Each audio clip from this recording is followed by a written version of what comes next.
بسم اللہ الرحمن الرحیم۔ السلام علیکم۔ کیسے ہیں میرے سب بہن بھائی میرے پاکستانی؟ میں سائمہ ملک آپ کے ساتھ۔ بڑا انفارچونیٹ ہے کہ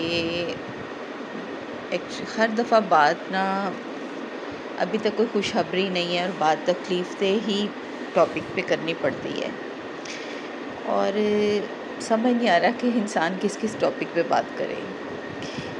ڈالر کی اونچی اڑان پہ بات کریں، پیٹرول کی اونچی اڑان پہ بات کریں، پیٹرول کی جو قیمتیں بڑھ رہی ہیں، ڈیزل کی جو بڑھ رہی ہیں، اور مہنگائی جو ریکارڈ توڑ رہی ہے، 38% سے بھی اوپر چلی گئی ہے۔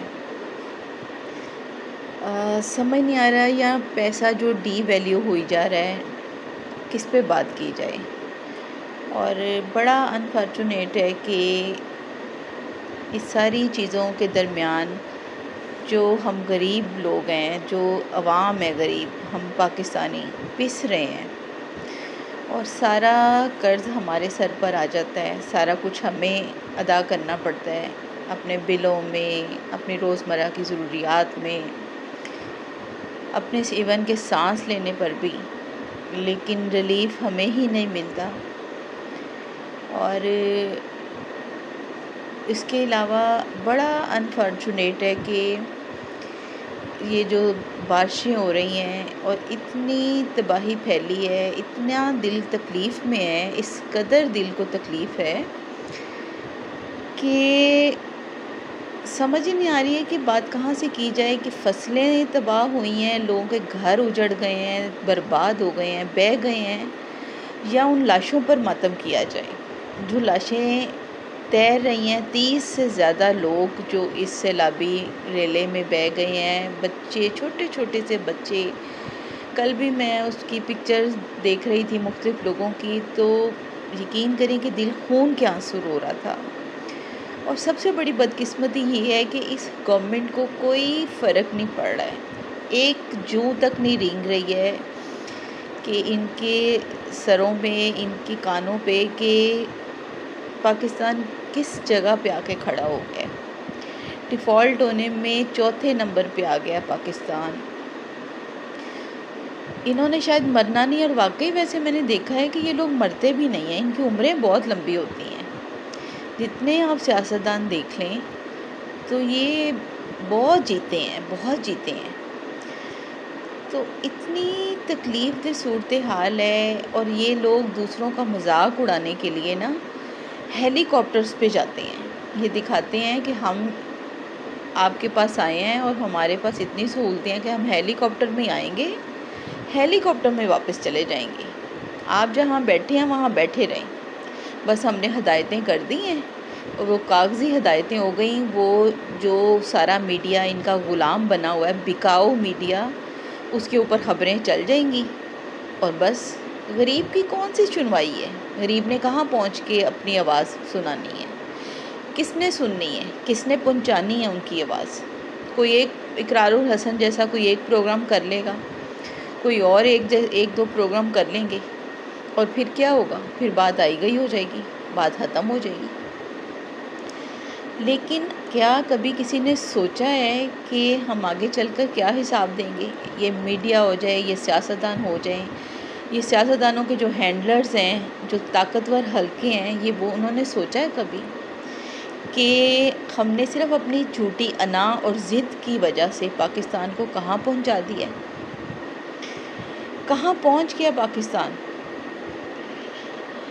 پاکستانیوں اب جاگ جاؤ، خدا کا واسطہ ہے کہ اب جاگ جاؤ، آزمائے ہوئوں کو مت آزماؤ، انہیں ایک چانس بھی اور مت دیں۔ انہیں صرف فکر ہے تو اپنی گورنمنٹ بچانے کی، انہیں فکر ہے تو اپنا نام کسی طرح ان تمام سیاہ کاریوں میں سے نکالنے کی، کہ جو سیاہ کاریاں یہ خود کر رہے ہیں، یہ سیاہ کام یہ خود کر رہے ہیں۔ تاریخ کبھی نہیں بھولتی، اچھا کرنے والوں کو بھی اور برا کرنے والوں کو بھی۔ یہ بات سارا پاکستان، ساری دنیا کی ہسٹری میں لکھی پڑی بات ہے کہ تاریخ کبھی کسی کو نہیں بھولتی۔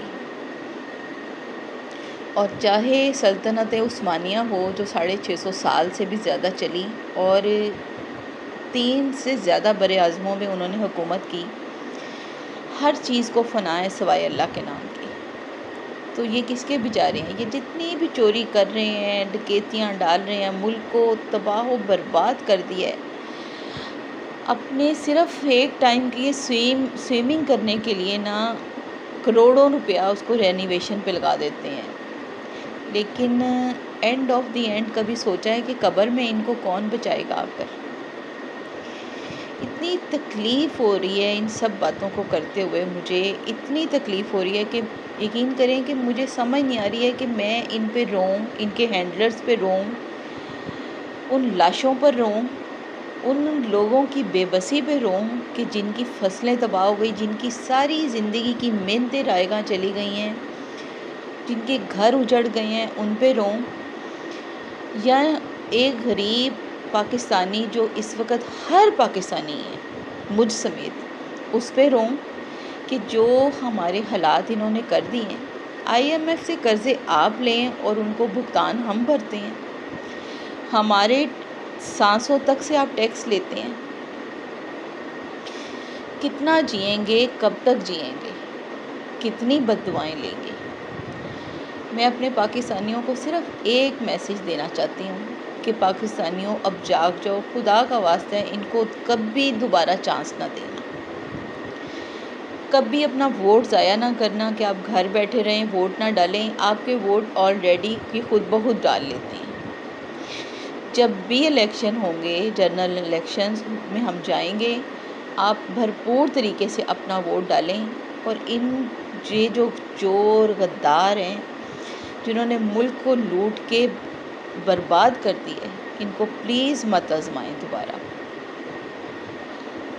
آج دل بڑا ہی دکھی ہو رہا ہے ان ساری خبروں کو روزانہ کی بنیاد پر سن کے نا، آج دل بے حد دکھی ہو رہا ہے، اور میرا میسیج صرف یہی ہے کہ اب سارا پاکستان اٹھ جائے، جاگ جائے، جو کہ الحمدللہ ہم جاگ چکے ہیں، لیکن ابھی تھوڑی بہت جو کسر رہ گئی ہے۔